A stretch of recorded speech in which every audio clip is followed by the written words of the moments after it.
Dans cette capsule, nous vous présentons quelques démarches et ressources en vue de l'intégration et du maintien en emploi d'une personne en situation de handicap. Avant l'arrivée de votre nouvel employé, il est essentiel de considérer différents aspects. Par exemple, au sujet de l'environnement de travail, vous pourriez vous questionner s'il est sécuritaire et fonctionnel et adapté pour la personne en situation de handicap. Voici d'autres pistes de réflexion. Existe-t-il déjà des adaptations en place dans mon environnement de travail? Quels sont les obstacles présents dans mon entreprise en lien avec certaines tâches?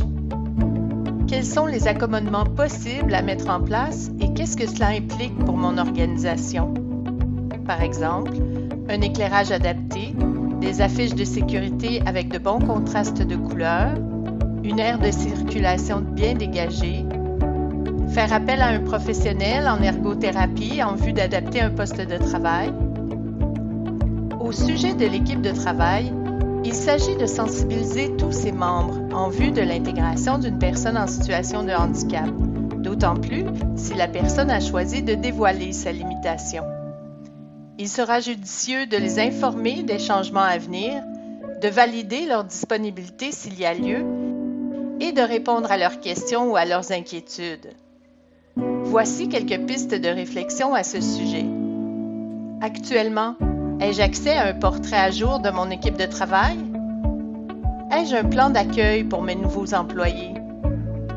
Est-ce que mon équipe de travail a été informée de l'arrivée d'une personne en situation de handicap?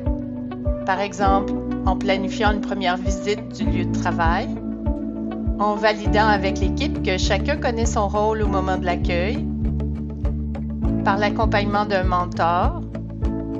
Sachez qu'il est possible d'être accompagné par un organisme spécialisé en employabilité dans ce processus. Les processus d'accueil et d'intégration peuvent sembler inconfortables ou compliqués, mais l'aménagement peut être simple et peu coûteux par rapport aux bénéfices éventuels à court et moyen terme. Vous constaterez peut-être que certaines pratiques existent déjà dans votre organisation, ce qui pourrait alléger l'exercice. C'est aussi l'occasion idéale d'impliquer plusieurs personnes dans la réflexion ou la formation éventuelle, par exemple le personnel administratif ou certains comités. Pour assurer un maintien en emploi durable, restez attentif et à l'écoute des besoins de l'employé. N'hésitez pas à communiquer directement avec la personne. Elle est la mieux placée pour vous informer des enjeux qu'elle vit. Et en cas de besoin supplémentaire, pensez à communiquer avec un organisme spécialisé en employabilité afin d'avoir le soutien nécessaire.